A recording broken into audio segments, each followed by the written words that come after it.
Hello বন্ধুরা, আজ আমি বানাবো নিরামিষ কাজু পনির।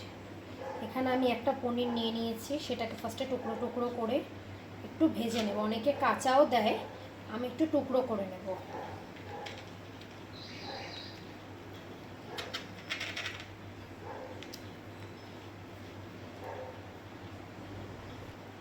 আমি এখানে পনিরগুলোকে টুকরো টুকরো করে কেটে নিয়েছি, আর অলরেডি কড়াইটা বসিয়ে দিয়েছি তেল গরম করার জন্য। আমি এর মধ্যে দিয়ে দেবো পনিরগুলো ভাজতে। তোমরা অনেকেই ভাবো যে আমি সবসময় লোহার কড়াইটা কেন ইউজ করি। লোহার কড়াইটা ইউজ করার কারণ হলো এর মধ্যে না কিছু লেগে যায় না। এমনি সিলভারের কড়াইয়ে যেমন লেগে যায়, যদি ননস্টিকে লাগে না, এরকম লোহার কড়াইতেও কিছু লাগে না।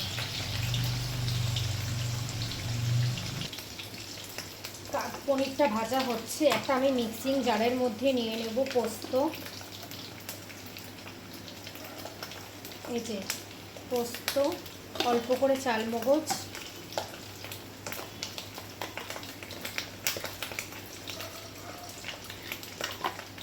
আর মেইন যেটা হলো কাজু।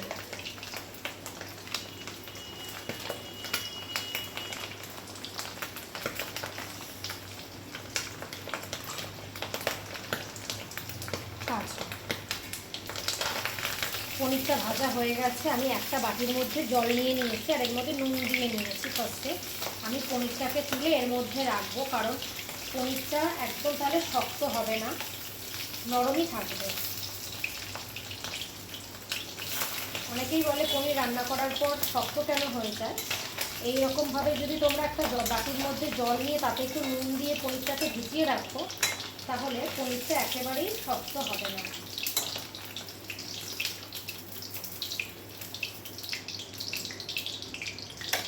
এবার আমি এই পেস্টটাকে করে নেব, আর এর মধ্যে দিয়ে দেব দুটো লঙ্কা। আমি এখানে একটা পোস্ত আর কাজুর একটা মিহি পেস্ট বানিয়ে নিয়েছি। কড়াইয়ে আমি ফার্স্টে দিয়ে দেবো একটুখানি নুন, যাতে না ছেটে তেলটা, আর দিয়ে দেবো একটা তেজপাতা ফোড়নে। আর গোটা গরম মশলাটা সেটা অপশনাল, আমি যেহেতু গুঁড়ো গরম মশলা দেবো তাই গোটা গরম মশলাটা দেবো না। এটাকে ভালো মতো কষিয়ে নেব, নিয়ে যেই তেল ছেড়ে দেবে দিয়ে দেবো পনিরটা। এই দেখো পেস্টটা দিয়ে তেল একদম ছেড়ে দিয়েছে। এবার দিয়ে দেব এই ভিজিয়ে রাখা পনিরটা।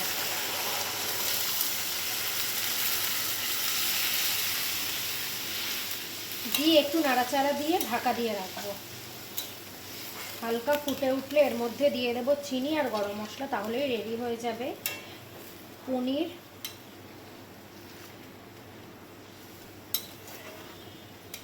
আমার এই কাজু পনিরটা খেতে খুব ভালো লাগে, তাই মাঝের মধ্যেই করি। যেহেতু আজকে সোমবার তাই করলাম। এই যে কাজু পনির রেডি। আমি বেশি ঝোল খাবো না, গ্রেভি খাবো দেখে, তাই গ্রেভি টাইপসই করেছি। আমি একদম লাস্টে দিয়ে নেব হালকা একটু গরম মশলা। গরম মশলাটা দিয়ে নাড়াচাড়া করে, হালকা নাড়াচাড়া করে, এই যে দেখো একদম গ্রেভি হয়েছে। যেহেতু আমি পরোটা দিয়ে খাবো, এটা তোমরা লুচি, পরোটা, ফ্রাইড রাইস, পোলাও সব কিছুর সঙ্গে খেতে পারো। একদম মিষ্টি মিষ্টি হয়। আমি যেহেতু বেশি মিষ্টি পছন্দ করি না, ওই জন্য একটু লঙ্কা দিয়েছি। এটা হলো নিরামিষ কাজু পনিরের রেসিপি।